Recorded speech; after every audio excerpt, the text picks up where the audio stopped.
Right, here we go. We are live. This is the World Sports Chiropractic Chat Show brought to you by FICS. My name is Mika, and here we are this evening with none other than Dr. Stephen Capobianco from America. How are you, Steve? You all right?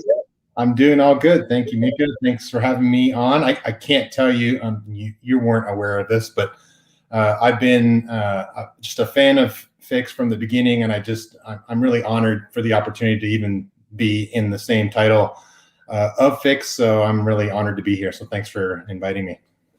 No, great to have you, man. Great to have you. I mean, I've heard. I have to confess, I don't. Well, we never met, so I don't really know you that well. Anyways, I did a little bit of digging, a little bit of research, and as to who you are, what you've been up to in your life. And I mean, I have to say your rap sheet is pretty amazing, pretty impressive in all ways. And obviously that's probably why Christine Foss wanted to invite you to be one of the speakers at the FICS Symposium in May. And we're ever so delighted you said yes. You're going to be delivering some absolutely amazing material there. So I personally am super excited. I can't wait. Well, I can't wait. And I think what are we looking at? 5 or so weeks out from the actual event date? Oh, geez, it's only 5 weeks. I'm guessing. But I got to put my presentation together then. No, I think, yeah, you're right. It's going to be, it's the 7th to 9th of May. Mm-hmm. So we literally got just over a month to go, and it's hotting up. Everything's moving ahead, shifting into the high gear, and we are absolutely cooking on gas. So it's going to be a great event, and oh man, I'm super excited about it anyways. Yeah, me as well. Good. Hey, listen, I mean, having looked at some of your stuff you've been up to and what you did also almost like before you became a chiropractor. Mm-hmm. I mean, I noticed that you used to play ice hockey. I did. Even though I'm living in Austin, Texas now, which I never thought I would end up, but I've been in Austin, Texas for about 2 years, but I'm originally from Canada. And if anyone knows Canadians, we're born with a pair of hockey skates on our feet. So I'm just one of those Canadians that grew up playing both hockey and lacrosse, and those were the sports of choice, I guess. Yeah, absolutely. I mean, we kind of lived parallel lives in a funny way. I mean, I'm from Finland myself, and Finns obviously it's always a bit of a grudge match against the Canadians, because you guys tend to beat us when it counts, which we're always sore about, in all honesty. But so yeah, I grew up playing ice hockey. That was my game, and managed to get myself badly injured a few times, and then ended up becoming a chiropractor instead. So what was your kind of...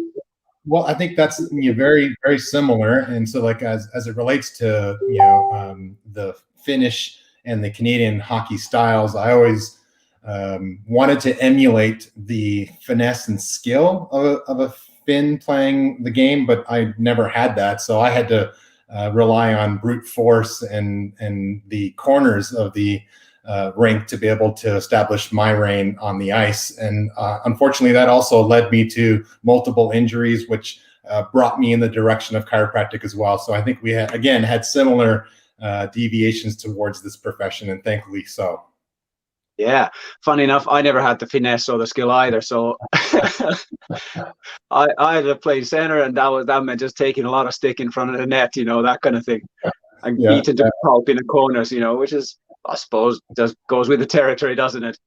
Right. But, but like you were saying, in respect to my, pre-chiropractic career, if you will, wasn't just hockey, but it was just ultimately, how do I improve sports performance in myself as well as others that I would be working with? And so I think sport was what attracted me to the profession, was how do I help the athletes, not only those that are getting paid to do what they love, but those that aspire, from children all the way to weekend warriors. So it just, sport has been my calling. Even though I couldn't make a living out of playing the sport, I definitely have made a living and had the satisfaction of working with those that get the opportunity to still play. Oh, absolutely. And then obviously call it a natural trajectory from ice hockey is to Ironman triathlon, isn't it? Which also we share that step, and And nothing, you know what, my personal absolute favorite is when somebody comes in and says, I want to do Ironman, or I'm getting ready for a race. That's when I'm thinking, oh, goody, here we go. Yeah. Yeah. The Ironman, well, just triathlon in general, I think you've probably been exposed to this as well as the patient community that I started to attract were those that love to suffer is probably the best way that I could put it. Those are individuals that love to put their body on the line to be able to demonstrate what they can actually accomplish. And triathlon, as you and I probably have experienced, and especially as a 230-pound triathlete, that's done with quotations, obviously.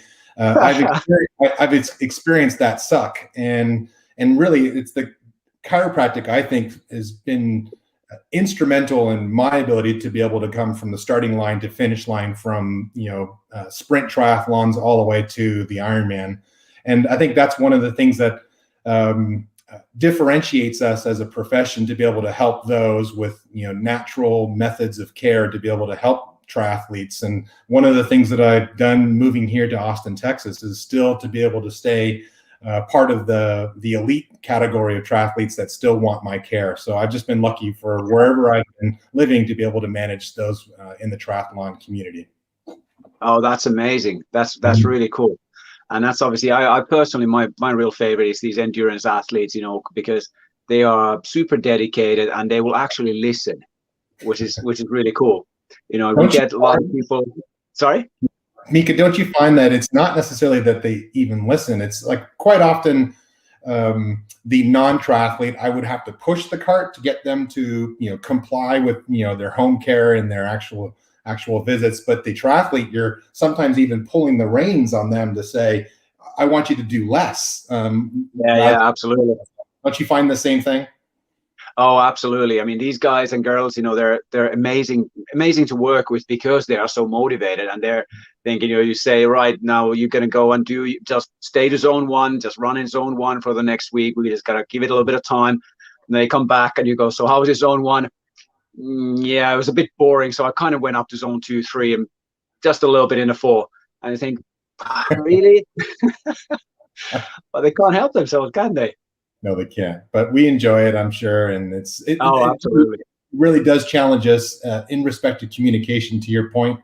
And these are things that I want to discuss even in my delivery of my section at the symposium this year, is that it's more than just the technique, more than just the application of whatever modality that we're going to intervene. It's really that relationship that you're establishing with your patient, albeit from a triathlete to an ice hockey player to whomever. It's creating that alliance with that individual, so then you can both achieve what you're looking for. And so I'm gonna be layering that into my discussion at the symposium, just to this point that we're discussing of how to create that therapeutic alliance. Absolutely, and that is so important. I mean, you can have a great technician who doesn't necessarily become a great clinician. Yeah. So having that ability to communicate and build that rapport with the patient, and essentially, like you said, establish that bond where you are working as a team. You're pulling on the same rope. You're trying to achieve the same thing and the same outcome. So once those things are set and clear, then you're on to a winner, really. No, that's absolutely amazing. Yeah, agreed. Cool. But hey, listen, you know a lot about taping, don't you? And that's the kind of thing that we're looking forward to so much hearing in the symposium as well. So tell me a little bit more about your sort of niche taping area. What's your sort of favorite thing to do? It really ultimately is using that tool. And so, ultimately the style of taping, or the type of taping that I've been known for, is working in the elastic therapeutic category, or some would call it the kinesiology taping. Obviously popularized and developed from the godfather of Kenzo Kase with Kinesio tape, all the way down to all the multiple brands that are available currently. But ultimately, what interested me was how does a strip of tape applied to the skin influence how we move our body? That's really what's been on my mind, if you will, for the last decade, is taking advantage of this network of tissue that I could only speak for my own education, that when we went and had our section on the skin, it really didn't interest me as an undergrad or a graduate student, or even in my chiropractic education.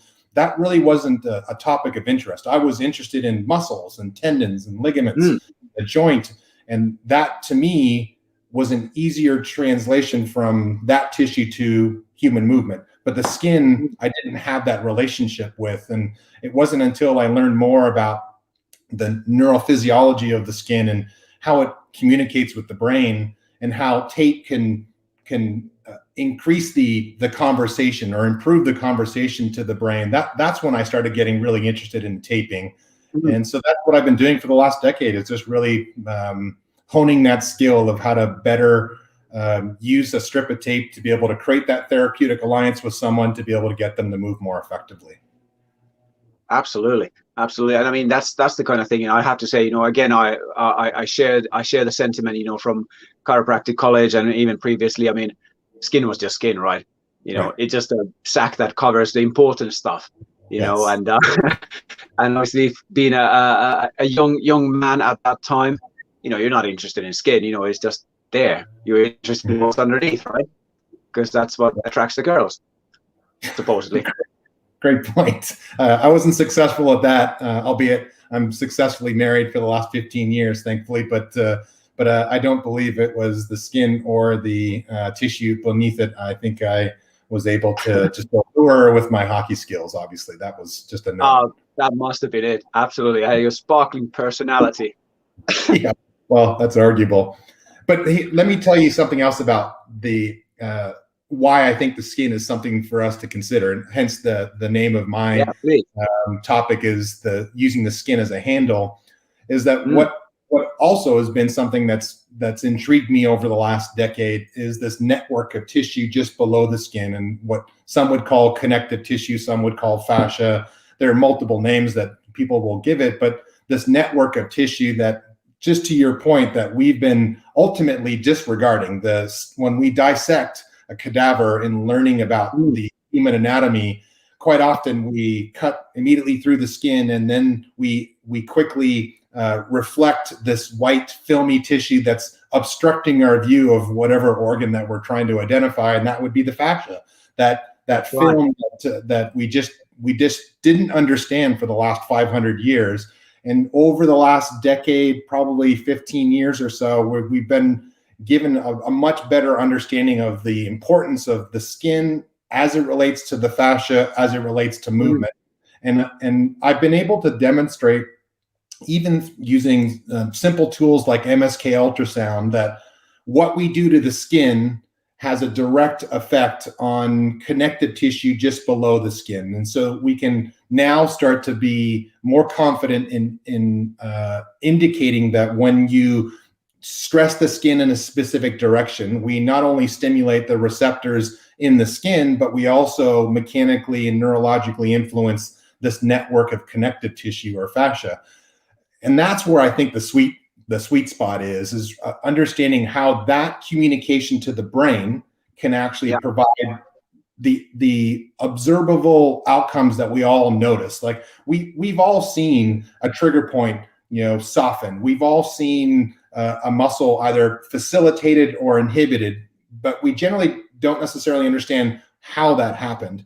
And so recently we're starting to get a better understanding of how possibly that starts with a communication to the skin and fascia. And that to me is groundbreaking. And I think it's critical for us to understand as manual therapists, especially those that use their hands, to be able to help the patients that we work with. Oh, absolutely. I mean, that's absolutely a brilliant point, and I have to say, sometimes having discussions with my colleagues and that, this kind of the understanding of the sensory stimulus into the brain. I mean, I would hate to say disregarded, but definitely not understood or appreciated enough, because a lot of people tend to kind of just, again, focus on the motor output. They focus on what can you produce without understanding the implication of potentially a deficient dysfunctional sensory input. And that I think is something that's super important. Absolutely. I think you're talking to the choir here, because I've been And even though that the chiropractic profession, ultimately framed around providing that input to the system, and we generally focus our attention on the mechanoreception around the joint that we're influencing through our chiropractic adjustment, all of which I don't want to disregard here, but I do need for us to recognize that the only tissue that we're physically coming into contact with is the skin first. So we should better understand the skin, better understand how it communicates to the nervous system, what parts of the nervous system that we're communicating with, depending on the type of touch, which I'm more than happy to discuss, to be able to influence the motor output. And so recently, and this was not my intent, but I had a vet send me an image of an elephant that had its backside taped at a nearby zoo. So this was an elderly elephant that had apparently osteoarthritis of the hips, and it was having an abnormality in its gait. And so this vet had tried other means of therapy, the traditional therapy that they would use in that case, and we've had the opportunity to discuss the use of tape on non-humans, typically the equine as well as the canine populations, with significant success. So she decided to put some tape on this elephant, and I posted the picture. And I can't tell you, some of the comments were just out of this world, but the majority of them were based around the inability to understand that the tape was acting as a sensory cue.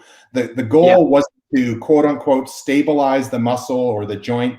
It didn't have, they were saying, well, how does that tape affect the muscle through very thick hide? And I think that people that were making those comments were missing what the actual intent was to provide a non-noxious sensory stimulus to be able to have that elephant's nervous system process to be able to provide a specific output, and preferably a positive output, like improving pain output and mobility. And so that's the part that I think is missed quite often, that we're so integrated with a muscular model, a joint model, and that's what we're influencing, not acknowledging how important the other tissues are when it comes to the sensory input. Absolutely. I mean, if you think about it, average human being has something, between 20 and 30 billion nerve endings, sensory nerve endings around their body. I mean, they can't all be stacked in the muscles and joints. There's a fair few of them hanging about elsewhere as well. Yeah, well, apparently the research would tell you that there's 10 times more mechanoreceptors within the skin and fascia than there are in the muscular counterparts. So I think we have a great keyboard, if you will, of receptors that you take advantage on, and really focusing on that non-noxious stimuli to provide a safe stimulus to the nervous system, to hopefully to peripherally modulate pain and centrally modulate pain by that communication that we're talking about from the skin and fascia to the brain. Absolutely. And I think, in all honesty, when you put it like that, taping muscles would probably be pretty messy, because you'd have to open up a person quite significantly to be able to tape muscles. Yeah, that would be a little bit awkward. I think ethically that would be a bit of a problem, especially for our profession. Yeah, I reckon you'd get bad Google reviews. I reckon. No doubt. No, absolutely. But hey, listen, what I was going to ask you about was what would you, for those people who are a bit new to the whole thing, they're a bit new to the taping, kinesio taping, functional taping, whatever you want to call it. What would be a great resource apart from symposium? Come and listen to your amazing presentation there. But do you have a go-to resource, a book perhaps, or a website where you throw people at? It's a great question, and I don't know if I can hammer it down to one, but I will start with understanding this. So one, understanding the skin and understanding touch is critically important. And while I'm thinking of it, I will pull the book that's in the bookcase right behind me so I can reference it accurately. But the one that I do know which is a kind of a preliminary understanding of this network of tissue just below the skin, would be any of the information provided by the Stecco family. So Sure. Luigi, Antonio, and Carla Stecco, Stecco. I can't think of a better fascial family than that, and they are the ones that have produced the most amount of current research in respect to this network of tissue that we can influence through touch. So that would be my first one, is any literature coming from the fascial family, the Stecco family. And quite often you can get a lot of that information from the Fascial Research Congress, which is a symposium that's held every few years. The next one is in Montreal in 2022, I believe. Cool. And you know what, listeners, you'd be super impressed actually with this, because we made Christine Foss has made a real coup. So she's managed to sweet talk Carla Stecco to actually come and talk at the symposium as well. So you'll be getting that from the horse's mouth, like they say. You'll be getting it firsthand. Do not miss it.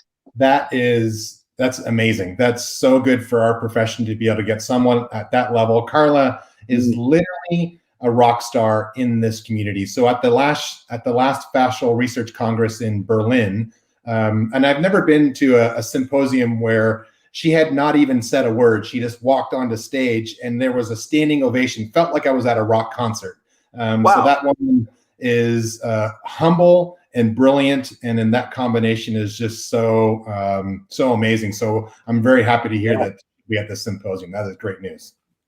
Yeah, that'll be absolutely amazing. So I think this is going to be a real star-studded cast for this symposium, and glad you bigged her up so much as well. That I'm sure we'll get a lot more people interested and coming to join us for the fun. It just added another layer of anxiety on top of delivering on the same stage as people like yourself and Carla Stecco. So thank you for that. Oh, mate, I'm small. I'm small fry. I'm a small fish in a very big pond, you know. So, you know, I'm very honored to be involved and being doing the work in the trenches as it goes, and very grateful, obviously, to FICS to give me this opportunity as well. So it's going to be amazing. It's going to be really cool. Let me share you the second one. I'm not sure if this is going to be backwards or not. On my screen, it shows up, correctly. Touch David by Linden. It's one of the best resources that I found. A very small, easily read, but it talks about the science of hand, heart, and mind, which is just perfectly listed in respect of how we can influence the heart and the mind of the patients that we intervene with using touch. And touch is not only human touch, human to human, but also using tools to be able to influence the sense of touch. And that's where I think tape is an extension of our hands outside of the clinic, and that's how we typically present it. Absolutely. I mean, that's one of those big things. And you think, your average patient, not necessarily a pro athlete patient, but your sort of normal patients. Of course, they have lives, and they have things they need to do and things they need to get on with, whether that's in best keeping with your treatment protocol or recommendations. They got to get stuff done. So, of course, a lot of them also cannot pop in every day. So that means that, when you apply the tape, you have that treatment effect that lasts over a few days until they do pop in towards the end of the week again, which is absolutely amazing. And that's obviously one way of really enhancing your treatment outcomes. Well, especially my experience. Yeah, I would completely agree to that. I think as I tell my patients is that we want to influence, we want to maintain that conversation to the brain outside of the actual manipulation or the chiropractic adjustment. And the tape, and this is what I'll be delivering during my symposium, is that if we could find what I like to call the directional preference, to find a specific direction that provides that individual, which is inconsistent from person to person, which some people would identify as being a problem, or I actually just relate it as a normal response from person to person, that a directional preference is specific to that individual. So if you can identify that direction of preference that ameliorates their pain or improves their movement mechanics, I'm going to use the tape to drag the skin in that direction, just like I would a handle. Because kinesiology tape is resilient, it can stay on the skin for 3 to 5 days, and it can withstand water environments, so showering, swimming, training. And so that's one of the main reasons I've adopted this modality as part of my clinical toolkit, is that it allows me to extend the benefits of the care, just like you referenced, for 3 to 5 days outside of the office. Absolutely. But wouldn't you say, though, isn't it, I personally find it much more fun when everybody's not the same.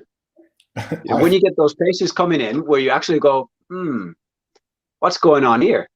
That to me is so much fun. I much prefer that. Oh, for sure. The individuality of the patients that we see needs to be taken into account. And so what I had difficulty with my traditional educational experience was that we were somewhat, and chiropractic isn't as inundated with this as I've seen others in the manual therapy community, but the protocol suggesting that this is the protocol for this type of condition or injury, I never attested to. So what I've learned is that the individual, the patient, either will verbally or non-verbally give me the information that I need to be able to decide which direction, what modality, which type of adjustment would be most preferential. And I definitely take that information, and these are things that I'll share in respect to my view of screening someone to capture the data to decide what is most appropriate for that individual versus taking a specific protocol approach. Absolutely. Absolutely. I mean, there's this sort of, without getting too much into the whole thing about evidence and evidence-based, but a lot of people, again, somewhat misunderstand evidence, and they claim that certain techniques or certain procedures are rubbish because they only work for, say, 40% of the patients. They say, oh, it's rubbish, it's waste of time. But actually, what if your patient on your bench actually happens to be one of those 40%? Yeah. I'm not arguing that. I don't think it's done in malice. I don't believe the evidence-based community that are that don't like to budge from that standpoint. I think clinically, we all need to recognize that we're working with complex human beings, and it requires typically complex solutions to be able to address, especially complex syndromes like chronic pain. So I've been in practice almost 20 years now. And so, through experience, you get the opportunity to be able to identify that that's most likely the truth. Using evidence, being evidence informed is critically important, though. And so that's something that I don't waver from, is that we use the evidence to support what we're doing. And ultimately that will provide you the best outcomes, combining the two. Absolutely. Nothing like a little bit of good old common sense and sort of farm wisdom, like they say back home. Yes. No, it goes a long way. Absolutely. But hey, listen, you know what? We are absolutely steaming ahead here. That's been a very quick half an hour. I can't believe we're almost done. But hey, man, listen, any last little bits, any last little teasers before we wrap it up regarding the upcoming symposium?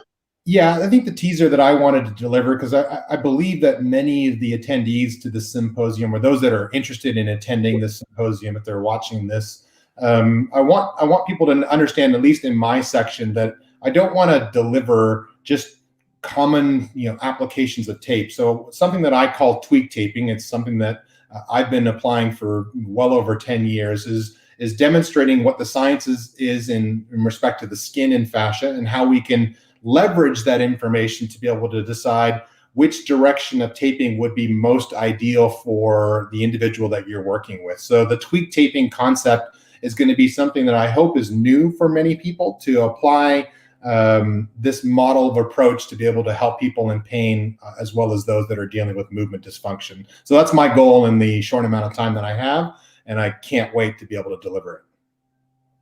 I'm looking forward to it. It will be absolutely amazing. And thank you, Steve, for joining us this evening for this little chat show. And yeah, you know what? We'll hold on tight, and look forward to the big symposium. Yeah, thanks, Doc. I appreciate it.